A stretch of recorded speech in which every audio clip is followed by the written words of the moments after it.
अस्सलाम वालेकुम। आज 10th लेक्चर स्टार्ट करने लगे हम।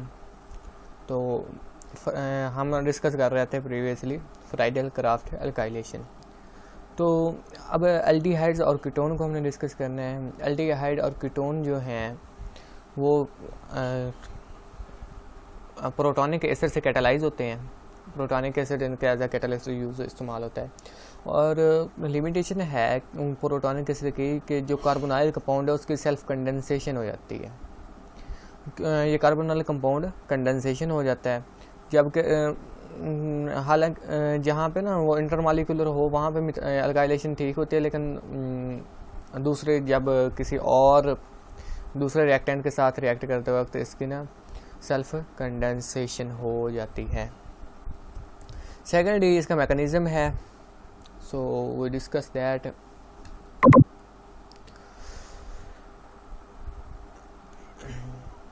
ये एसिटोएस्टिक एस्टर है और ये है एनिलीन। अब एनिलीन के एन के ऊपर लोन पेयर है, लोन पेयर कार्बन के पे अटैक करता है।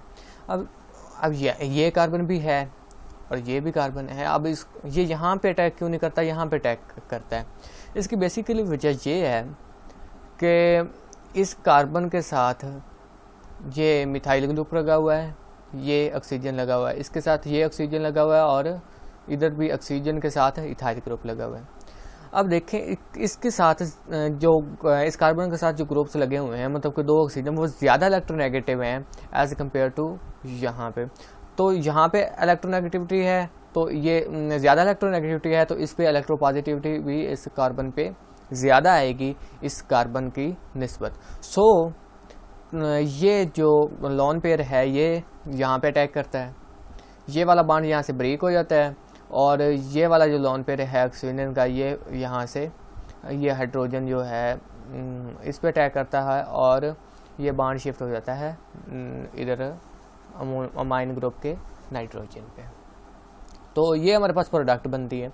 फिर क्या होता है, जो ये एक जो प्रोटॉन होता है फिर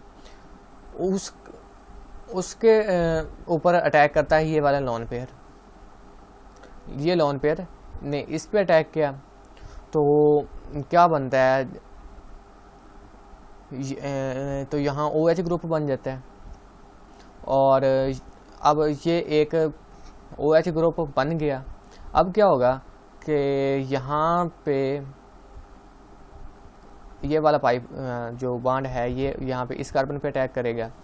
यहाँ पे क्योंकि किसी पे पॉजिटिव चार्ज आ जाता है, जब ये वाला बॉन्ड यहाँ से शिफ्ट हो जाता है ऑक्सीजन पे, तो ये वाला ऑक्सीजन हाइड्रोजन पे करता है, तो यहाँ पे पॉजिटिव चार्ज आ जाता है। जो अब पाई बॉन्ड है ये इस पे अटैक करेगा तो ये वाला बॉन्ड यहाँ पे बन जाएगा। तो पॉजिटिव चार्ज कहाँ पे, यहाँ पे आ जाएगा इस कार्बन पे, और साथ में हाइड्रोजन यहाँ पे लगा हुआ है। अब ये जो हाइड्रोजन यहाँ पे लगा हुआ है उसको ये एक H प्लस को रिमूव हो जाना है यहाँ से, ये जैसा कि यहाँ पे दिखाया हुआ है, और ये वाला बॉन्ड बेंजीन रिंग पे वापस आ जाएगा और इस तरह ये इस बेंजीन के तीनों बॉन्ड पूरे हो जाएंगे इस रिंग के, सॉरी। तो और इस तरह ये कंपाउंड बन जाएगा। अब फर्दर क्या होता है, फर्दर ये होता है कि ये वाला बॉन्ड जो है ये ब्रेक होता है और ये लोन पेयर है जो OH की वाली ऑक्सीजन पे, ये यहाँ से इस हाइड्रोजन पे आता है और ये वाला बॉन्ड यहाँ पे ब्रेक हो जाता है। तो अब क्या होता है, अब ये OH और H ये दोनों रिमूव हो जाते हैं यहाँ से इस कंपाउंड से। तो ये वाटर एक मॉलिक्यूल रिलीज हो जाता है और हमारे पास ये प्रोडक्ट आ जाती है 4 मिथाइल 2 कोइनोलिन। उसके बाद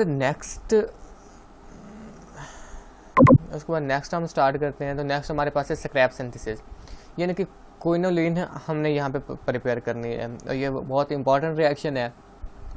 अच्छा, मस्ट कर लीजिएगा, अपने हाथों से पेपर में आने का खदशा है। Reaction is acid catalyse.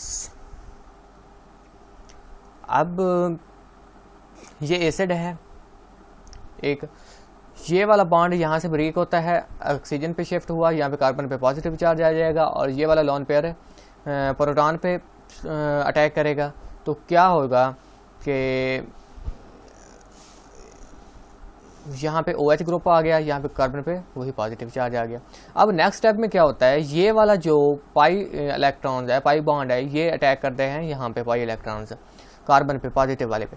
तो ये क्या है, एक साइक्लिक कंपाउंड बन जाता है, ये एक साइकिल बन जाता है। अब ये वाला हाइड्रोजन यहाँ से यहाँ पे शिफ्ट हो जाता है, ये और ये जो बेंजीन पे व्हीलैंड बना हुआ है, इंटरमीडिएट है, इस पे पॉजिटिव चार्ज है। तो जब ये हाइड्रोनियम आयन रिमूव होता है और इसका जो पाई इलेक्ट्रॉन्स हैं वो इस रिंग पे आ जाते हैं वापस, तो फिर क्या होता है कि तीनों 6 इलेक्ट्रॉन्स इस रिंग पे पूरे हो जाते हैं। 4n+2 पाई इलेक्ट्रॉन्स वाला फार्मूला यहाँ पे एप्लीकेबल होता है। एंड देन क्या होता है, यहाँ से सेम एज प्रीवियस, यहाँ से ये वाला बॉन्ड यहाँ पे शिफ्ट हो जाता है, डबल बॉन्ड बन जाएगा यहाँ पे, और ये वाला जो बॉन्ड है वो ऑक्सीजन पे शिफ्ट होके, और ये वाला जो है लोन पेयर वो अटैक करता है हाइड्रोजन पे। तो ये फाइनल ये प्रोडक्ट बनती है। उसकी फर्दर मोर ये वाला बॉन्ड यहाँ पे शिफ्ट हो गया नाइट्रोजन पे, और नाइट्रोजन का जो लोन पेयर है वो यहाँ पे शिफ्ट होगा, और ये एक हाइड्रोजन यहाँ से निकल गया। तो ये फाइनल प्रोडक्ट क्या बनती है हमारे पास, क्विनोलिन। तो ये है mechanism of Skraup synthesis. Then reactivity of aromatic compound for alkylation. And अब जो एरोमेटिक कंपाउंड्स हैं ना, जिनकी रिएक्टिविटी कंपेरेबल है, ये बेंजीन से ग्रेटर है, वो इजीली और सक्सेसिवली अल्काइलेटेड हो जाते हैं। क्योंकि जब एक इलेक्ट्रॉन डोनेटिंग ग्रुप ऊपर अटैच होगा, मतलब कि उनकी रिएक्टिविटी ज़्यादा होगी फिर, और वो इलेक्ट्रॉन डोनेटिंग ग्रुप होगा तो वो ज़्यादा रिएक्टिव बनाएगा और उस एरोमेटिक कंपाउंड को, इसलिए वहाँ पे अल्काइल ग्रुप जो है वो इजीली अटैच हो सकता है। अब जो ग्रुप हैं इलेक्ट्रॉन वेटरैंग, वो इतने ज़्यादा इजीली अल्काइलेशन बल्कि होती ही नहीं, वहाँ पे एसाइलेशन नहीं होती। ये एक लिमिटेशंस है इनकी कि इलेक्ट्रॉन वेटरैंग ग्रुप के साथ alkylation, Friedel craft alkylation and Friedel Crafts acylation are impossible. Then ये देखें क्लोरोबेंजीन है, यहाँ पे जो एग्जांपल में दी हुई है chlorobenzene as electron donating group है क्लोरो ग्रुप, तो ये रिएक्ट करेगा। जबकि नाइट्रोबेंजीन इलेक्ट्रॉन वेटरैंग ग्रुप है तो ये रिएक्ट नहीं करेगा, क्योंकि नाइट्रो ग्रुप जब अटैच होता है इलेक्ट्रॉन वेटरैंग ग्रुप है, ये तो लीस्ट रिएक्टिव बना देता है या लेस रिएक्टिव बना देता है एरोमेटिक रिंग को। Similarly phenol does not react satisfactory because they react with Lewis acid at a point of oxygen. इस तरह फिनोल है also being electron donating group, लेकिन ये जो लिवियस एसिड के साथ रिएक्ट करता है OH ग्रुप से। तो फिनोल यहाँ पे ना अटैक करता है OH की जो ऑक्सीजन या OH के दरमियान जो ऑक्सीजन बॉन्ड, ऑक्सीजन और हाइड्रोजन बॉन्ड है वहाँ से, तो इसलिए वो भी अल्काइलेशन के लिए सूटेबल नहीं है। ये एग्जांपल दिया हुआ है, ये फिनोल है।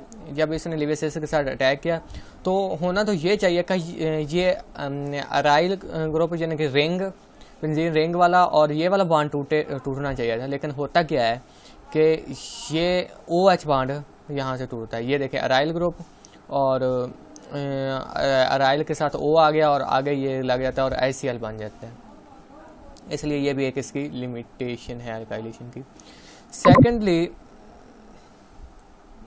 Order of reactivity of Lewis acid हमने पहले भी वहाँ पे पढ़ा है। ये अल्काइल क्लोराइड है, फिर के सबसे ज़्यादा है, उसके बाद एंटीमनी पेंटाक्लोराइड है, आयरन ट्राइक्लोराइड है, उसके बाद ये SnCl4 है और जिंक क्लोराइड है। ये सारे हैं। इनमें से हम ना जो जब जहाँ पे हमारे पास मोस्ट जितनी ज़्यादा रिएक्टिव होती है एरोमेटिक कंपाउंड, तो उतना हम लेस रिएक्टिव या माइल्ड सब कैटलिस्ट इस्तेमाल करते हैं। यूजुअली हम आयरन क्लोराइड ही इस्तेमाल करते हैं और इससे ये भी होता है अल्काइलेशन में इसका ये भी फ़ायदा है कि माइल्ड करने से पॉली अल्काइलेशन नहीं होती। मतलब हमें अगर एक अल्काइल ग्रुप सब्स्टिट्यूट करवाना है तो अगर हम फ़र्ज़ किया वहाँ पे ये AlCl3 कैटलिस्ट डाल रहे हैं तो क्या होगा कि हमारे पास एक सिंगल प्रोडक्ट नहीं आएगी, हमारे पास उसके बाद पॉली अल्काइलेशन होगा, यानी कि आर्थो पे भी, पैरा पे भी, मेटा पोजीशन पे मे पॉसिबल के 6 कार्बन हैं जो बेंजीन के सब पे वहाँ पे अल्काइल ग्रुप सब्स्टिट्यूट हो जाए अगर हम स्ट्रॉन्गर कैटलिस्ट यूज़ करते हैं। तो सजेस्ट यही किया जाता है कि एक मेल्ड जो होता है वो कैटलिस्ट यूज़ करते हैं, और अगर कंपाउंड जो एरोमेटिक कंपाउंड है उसकी रिएक्टिविटी बहुत ज़्यादा है तो वो हम बिल्कुल फिर ये SnCl4 या ZnCl2 भी इस्तेमाल करते हैं। अब ये वही बात यहाँ पे बताई हुई है नीचे इन 2 पॉइंट्स में कि कैटलिस्ट रिएक्टिविटी के हिसाब से एरोमेटिक सिस्टम की जो रिएक्टिविटी है उसके हिसाब से चूज़ करते हैं, और यूजुअली हम मेल्टर कैटलिस्ट हैं। सेकेंडली, अब एग्जांपल दी हुई है यहाँ पे टर्शरी हैलाइड्स। अब जो टर्शरी कार्बोकेटाइंस हैं वो ग्रेटर होते हैं, वो ज़्यादा रिएक्टिव होते हैं टर्शरी हैलाइड जबकि प्राइमरी हैलाइड्स की निस्बत। तो टर्शरी हैलाइड में मेल्टर कैटलिस्ट हम इस्तेमाल करेंगे, जबकि प्राइमरी हैलाइड्स के साथ रिएक्ट करवाते वक्त हम थोड़ा ज़रा सा स्ट्रॉन्गर कैटलिस्ट यूज़ करते हैं। For evidence of wheel and intermediate formation, evidence क्या है कि व्हील एंड फार्मेशन होती भी है कि नहीं होती। फ्राइडल अल्काइलेशन मैकेनिज्म में हमने ये देखा और हमने आइसोलेट किया कि सिग्मा कम्प्लेक्स आइसोलेट हो गया और उसको स्टडी किया गया। तो इट मीन्स ये हैं एविडेंसेस हैं और के इंटरमीडिएट एक बनता है। ये आप देख सकते हैं ये 3 मिथाइल ग्रुप लगे हुए हैं रिंग पे। तो अब ये किसके साथ, ये इथाइल फ्लोराइड के साथ रिएक्ट कर रहा है, किसकी मौजूदगी में, BF3 की मौजूदगी में, और 80 डिग्री सेंटीग्रेड इसका टेम्परेचर है। एंड देन ये यहाँ पे सिग्मा कम्प्लेक्स बनता है व्हील, ये देखें व्हील इंटरमीडिएट बन गया। देन एज सेम ये हाइड्रोजन यहाँ से रिमूव होगा और ये क्या BF3 बन जाएगा प्लस HF बन जाएगा, और ये हमारे पास फाइनल प्रोडक्ट आ गई।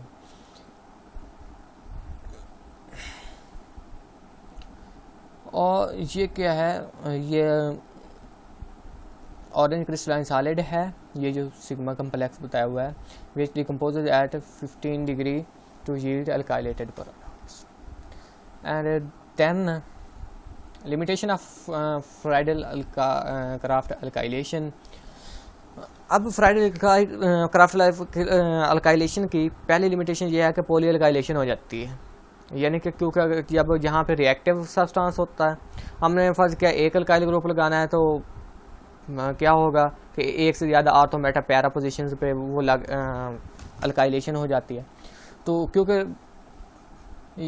यहाँ पे जो स्टेटमेंट लिखी हुई है, since alkyl group are activating in electrophilic substitution reaction, alkyl group क्योंकि खुद अल्काइल ग्रुप जब बेंजीन पे लगेगा तो वो एक्टिवेटिंग ग्रुप है, एज एक्टिवेटिंग है, तो बेंजीन रिंग को जब अटैच होगा तो वो रिएक्टिव बनाएगा।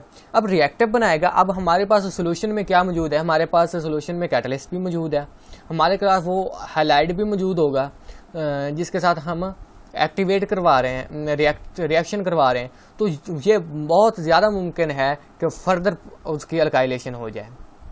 अब 2 अल्काइल ग्रुप लगे तो 2 अल्काइल ग्रुप बेंजीन को और ज़्यादा बना देंगे रिएक्टिव, तो इस तरह ये मुमकिन है कि तीसरा अल्काइल ग्रुप लगे। इसी तरह 6 अल्काइल ग्रुप्स भी लग सकते हैं, ये मुमकिन है। ये एक इसकी लिमिटेशन है पहली। ये देख लें आप, ये अल्काइल ग्रुप है, अब ये बेंजीन है, ये इस टोलिन से लेस रिएक्टिव है, तो ये सबसे पहले एक अल्काइल ग्रुप लगा तो टोलिन बना। अब टोलिन लेस रिएक्टिव है और हमारे पास ये सोल्यूशन में जब मौजूद है तो वहाँ पे ये मिथाइल क्लोराइड भी है और ये कैटलिस्ट भी मौजूद है। तो ऑब्वियसली ये इससे ज़्यादा रिएक्टिव है तो ये बहुत ज़्यादा जल्दी से इसके साथ रिएक्ट कर जाएगा। अब ये 2 मिथाइल ग्रुप लगे हैं तो ये और ज़्यादा रिएक्टिव हो गया, तो ये इस तरह आगे ये और बहुत से प्रोडक्ट्स इस तरह के बन जाते हैं।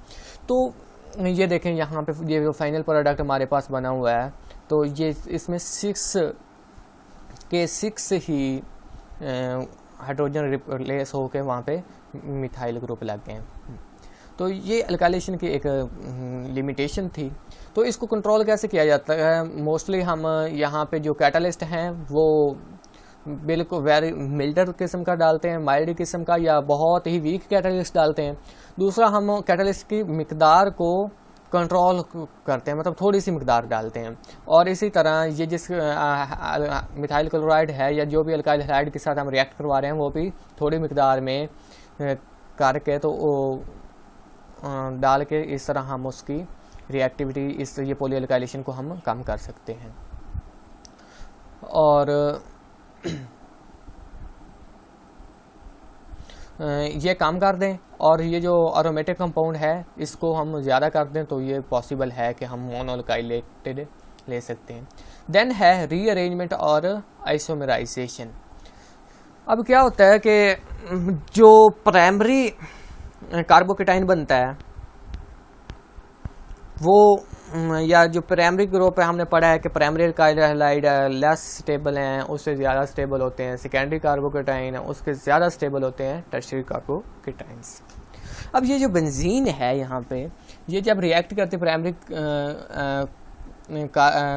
अल्काइल हैलाइड से तो क्या होता है कि ये अटैच हो गया। अब ये 30% ये बनी और 65% ये सेकेंडरी वाला बना है। तो इसकी बेसिक वजह यही है कि ये जो सेकेंडरी कार्बोकेटाइन बना हमारे पास तो सेकेंडरी अल्काइल हैलाइड का कार्बोकेटाइन मोर स्टेबल है इसकी निस्बत, इसलिए ये वाला प्रोडक्ट हमारे पास ज़्यादा आ गया है और ये वाला प्रोडक्ट हमारे पास कम मिकदार में है।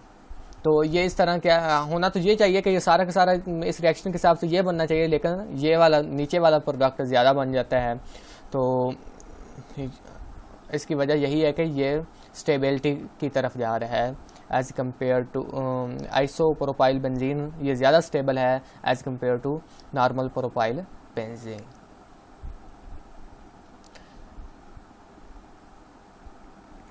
अब आइसोमराइजेशन किस चीज़ पे डिपेंड करती है? Structure of alkyl halide.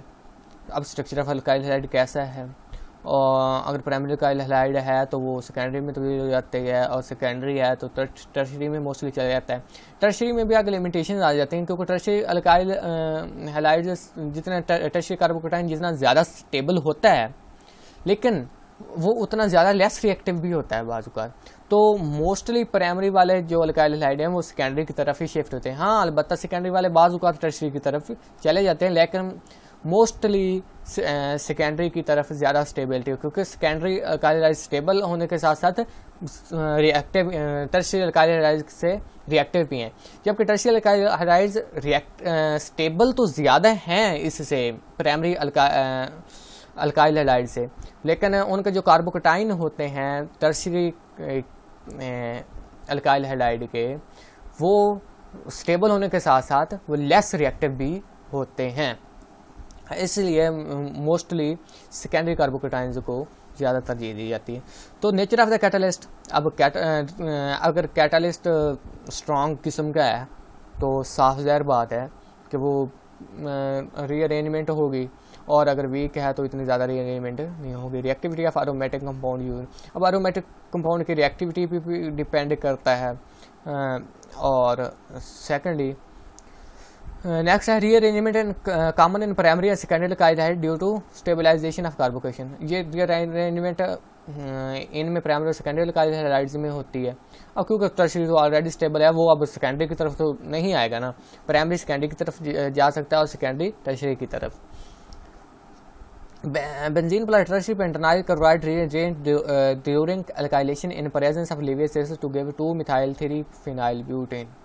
ये आगे एग्जाम्पल हमारे पास दी हुई है। ये टर्शियरी हैलाइड है। अब टर्शियरी हैलाइड ये इसके साथ इसने अटैक किया लीविस एसिड के साथ, तो ये क्लोराइड यहाँ से रिमूव हुआ है और ये टर्शियरी कार्बोकेटाइन बना। अब टर्शियरी कार्बोकेटाइन की अगर रीअरेंजमेंट हुई है तो क्या हुआ, ये वाला जो हाइड्राइड था ये यहाँ पे शिफ्ट हो गया और यहाँ से ये प्लस इधर आ गया इस कार्बन पे, तो ये सेकेंडरी कार्बोकेटाइन बन गया। अब सेकेंडरी कार्बोकेटाइन बनने से क्या हुआ, बेंजीन के साथ जब इसने रिएक्ट किया तो अब ये देखें ये वाला कार्बोकेटाइन भी बना है, लेकिन ये वाला कार्बोकेटाइन सेकेंडरी कार्बोकेटाइन से ज़्यादा स्टेबल है टर्शियरी कार्बोकेटाइन, लेकिन ज़्यादा स्टेबल होने के साथ साथ लेस रिएक्टिव भी है, तो ये सेकेंडरी कार्बोकेटाइन में कन्वर्ट होता है। अब सेकेंडरी कार्बोकेटाइन इवन के स्टेबल टर्शियरी से ज़रा कम है, इतना ज़्यादा भी नहीं, बस ज़रा सा कम है, लेकिन ये ज़्यादा रिएक्टिव होता है और ये इस पर ये वाला अटैक करेगा यहाँ से, तो फाइनली क्या होता है, ये वाला पाई बॉन्ड यहाँ पे अटैक करता है और फाइनली हमारे पास ये वाली एक हाइड्रोइड निकल जाता है, सॉरी हाइड्रोनियम आयन निकलता है यहाँ से H पॉजिटिव वाला, तो 2 मिथाइल 3 पेंटाइल ब्यूटेन बनता है। ये हमारे पास फाइनल प्रोडक्ट है जो कि एविडेंस है टर्शियरी कार्बोकेटाइन से सेकेंडरी कार्बोकेटाइन में कन्वर्ट होने का। वही statement tertiary carbocation more stable है देन सेकेंडरी, लेकिन क्योंकि टर्शियरी कार्बोकेटाइन लेस रिएक्टिव है इसलिए ज़्यादा स्टेबल।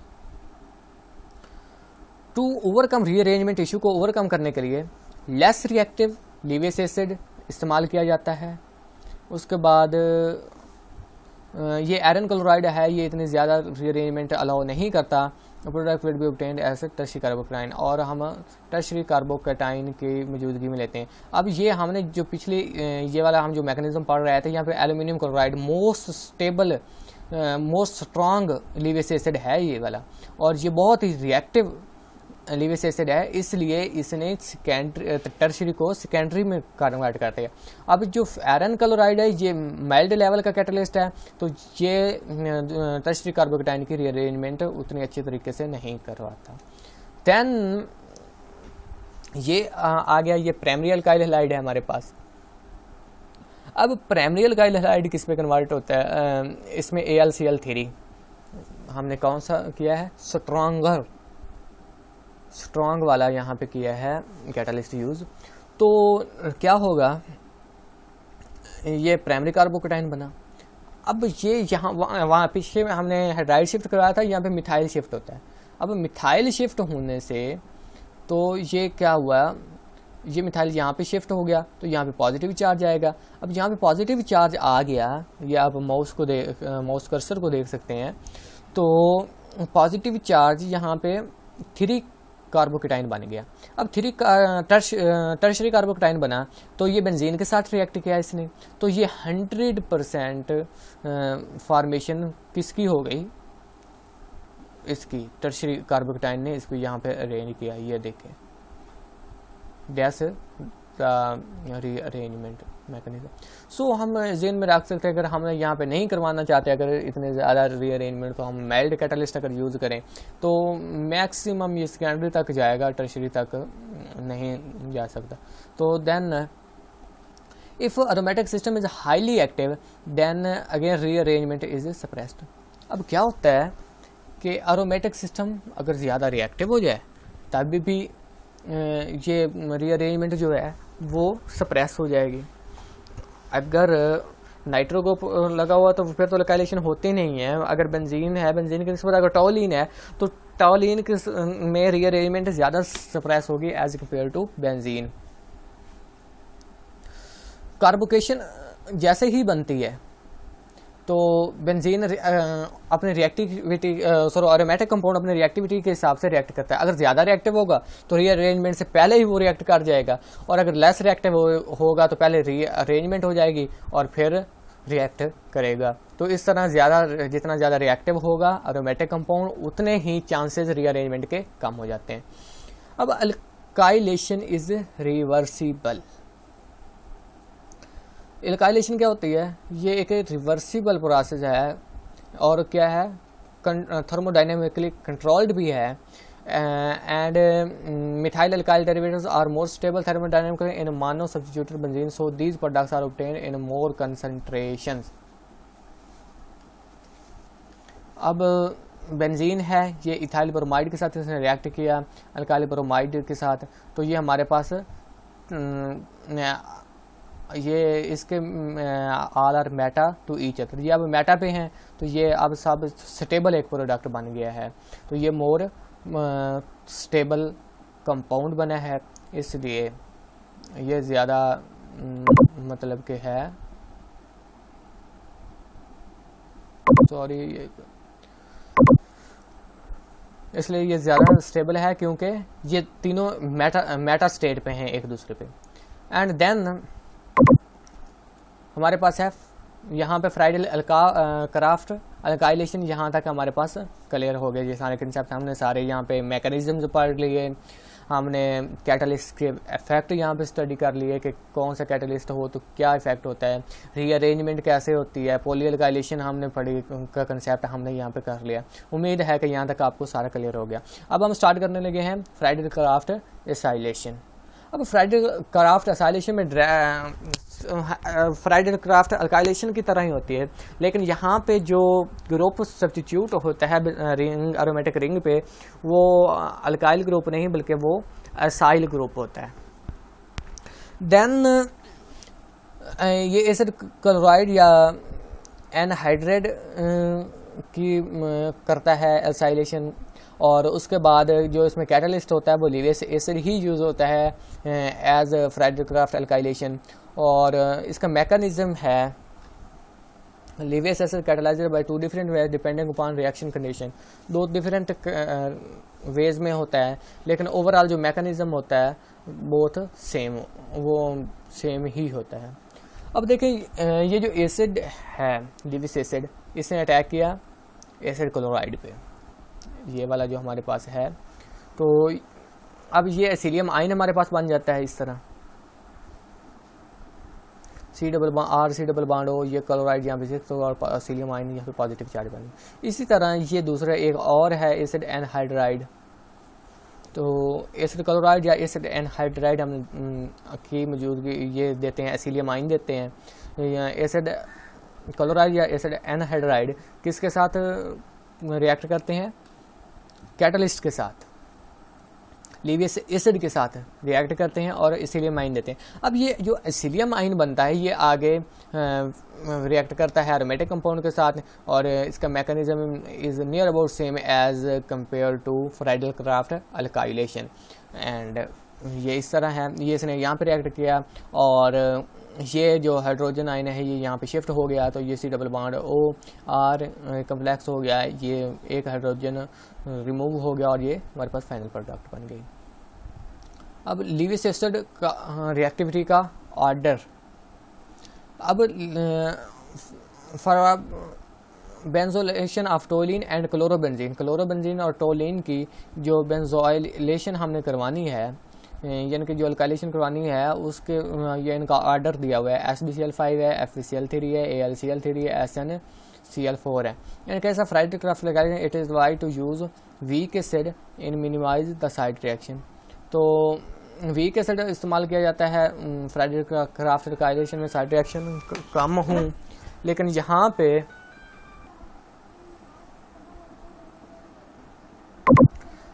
अब यहाँ पे एक करेक्शन कर लीजिएगा, ये जो वीक एसिड यहाँ पे एसाइलेशन फ्राइडल क्राफ्ट अल्काइलेशन है, यहाँ पे फ्राइडल क्राफ्ट एसाइलेशन में वीक एसिड नॉर्मली हम यूज़ करते हैं।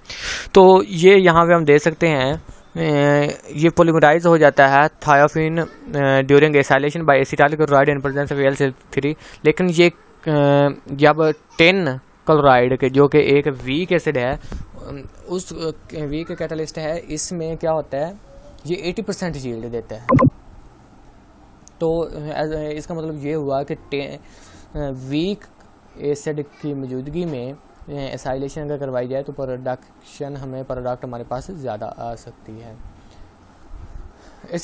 ये एसिटाइल क्लोराइड है और ये 10 क्लोराइड करवाया तो क्या कार्बोकेटाइन एसिलियम आयन आ गया, और देन ये थायोफिन है, इसने ये रिएक्ट किया तो ये एज मैकेनिज्म ये पाइप इलेक्ट्रॉन ने कार्बन पे अटैक किया और ये हाइड्रोजन मतलब यहाँ पे अटैच हो गया, ये जो इसीलियम आइन था। अब ये हाइड्रोजन अपने बॉन्ड यहाँ पे शिफ्ट कर ये हाइड्रोनियम आइन रिमूव हुआ तो 2 एसिटाइल थायोफिन ये बन गया। ये किसका मैकेनिज्म था। And then difference between alkylation और एसाइलेशन में डिफरेंस क्या है। तकरीबन 4 डिफरेंस यहाँ पे बताए गए हैं हमें। पहला है alkylation does not require stoichiometric quantity of Lewis acid. अब अल्काइलेशन में हमें एक थोड़ी मिकदार में चाहिए होता है लीवियस एसिड, जबकि एसाइलेशन में हमें लीवियस एसिड ज़्यादा मिकदार में चाहिए होता है। तो इसकी वजह यह है कि एसाइलेशन में एक कीटोन कम्प्लेक्स बनता है जिसके लिए हमें ज़्यादा मिकदार में लीवियस एसिड चाहिए, जबकि अगर अल्काइलेशन में ज़्यादा मिकदार में अगर हम लीवियस एसिड इस्तेमाल करेंगे तो साइड रिएक्शंस होना शुरू हो जाती हैं, जैसे कि पॉली अल्काइलेशन शुरू होना हो जाती है और उसके बाद रीअरेंजमेंट वगैरह शुरू हो जाती हैं। देन ये एक एग्जांपल दी हुई है कीटोन कम्प्लेक्स जो बना हुआ है लीवियस एसिड के साथ। उसके बाद पॉली अल्काइलेशन। अब पॉली अल्काइलेशन अब हो जाती है, अल्काइलेशन में पॉली अल्काइलेशन होती है, लेकिन एसाइलेशन के दौरान पॉली एसाइलेशन नहीं होती। As ketone formed is less reactive, जो कि यहाँ पे कीटोन बना है ये लेस रिएक्टिव है। और वहाँ पे एसाइलेशन में पॉली एसाइलेशन इसलिए हो जाती है क्योंकि यहाँ पे अगर टोलिन लगा हुआ है तो वो आगे एक और अल्काइल ग्रुप लग जाता है, फिर 2 अल्काइल ग्रुप हैं तो वो ज़्यादा रिएक्टिव बना देते हैं बेंजीन रिंग को, तो वो एक और अपने साथ अटैच कर लेता है अल्काइल ग्रुप। लेकिन यहाँ पे क्या होता है, यहाँ पे कीटोन ग्रुप लगा हुआ है साथ, और ketone group electron withdrawing group है, ये लेस रिएक्टिव बना देता है एरोमेटिक रिंग को, तो इसलिए पॉली एसाइलेशन पॉसिबल नहीं है। और मोनोसाइलेटेड प्रोडक्ट यहाँ पे इजीली बन जाते हैं as compare to alkylation. Secondly है बेंजीन है, ये एक मैकेनिज्म दिया हुआ है पॉली प्रोपनल 1 2 3 हाँ पॉली ये है प्रोपनाइल है, प्रोपनाइल क्लोराइड है। तो यहाँ पे इसने AlCl3 के साथ रिएक्ट किया लीवियस एसिड के साथ, तो ये बन जाएगा, ये वाला प्रोडक्ट बना है। अब यहाँ पे इसकी क्या होती है, एसाइलेशन में ये डीकार्बोनाइलेशन होती है। यहाँ पे पॉली एसाइलेशन तो नहीं होती लेकिन डीकार्बोनाइलेशन हो जाती है, मतलब कार्बोनाइल ग्रुप जो है ये रिमूव हो जाता है, या दूसरे कहें तो ये कार्बोनाइल ग्रुप की रिडक्शन हो जाती है। ये जिंक अमलगम की और HCl की मौजूदगी में रिडक्शन हुई और ये N प्रोपाइल बेंजीन बन गया। तो रीअरेंजमेंट, अब रीअरेंजमेंट जो है वो अल्काइलेशन में पॉसिबल है लेकिन इधर एसाइलेशन में पॉसिबल नहीं है। यहाँ पे डीकार्बोनाइलेशन होती है और डीकार्बोनाइलेशन होती है, इसलिए जो एंड प्रोडक्ट है वो एक अल्काइलेटेड प्रोडक्ट होता है इंस्टेड ऑफ एसाइलेशन। कैसे है ये हम देखते हैं। ये हमारे पास एक क्लोराइड है, एसिटाइल क्लोराइड है, और यहाँ पे इसने एसिड की मौजूदगी में रिएक्ट किया तो ये कार्बोकेटाइन बना। अब ये यहाँ पे क्या होता है, यहाँ पे कार्बाइलेशन हुई, रीअरेंजमेंट नहीं हुई, डीकार्बाइलेशन, मतलब कि ये वाला जो बॉन्ड है ये ऑक्सीजन पे आया तो